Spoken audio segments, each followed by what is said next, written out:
Assemble किया हुआ RO है। इसको चालू करने पर पंप से बहुत ज़्यादा आवाज़ आ रहा है।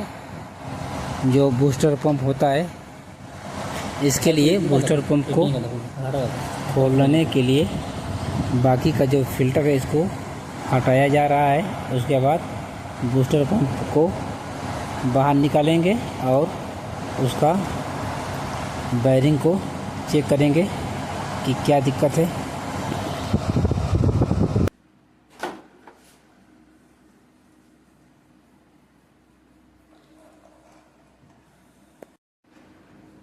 तो यहाँ पे चला था, अब एकदम पनिया बंद हो गया।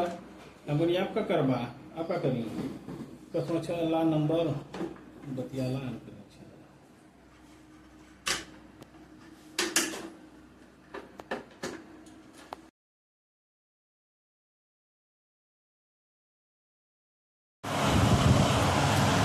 बूस्टर पंप को बाहर निकाल लिया गया है।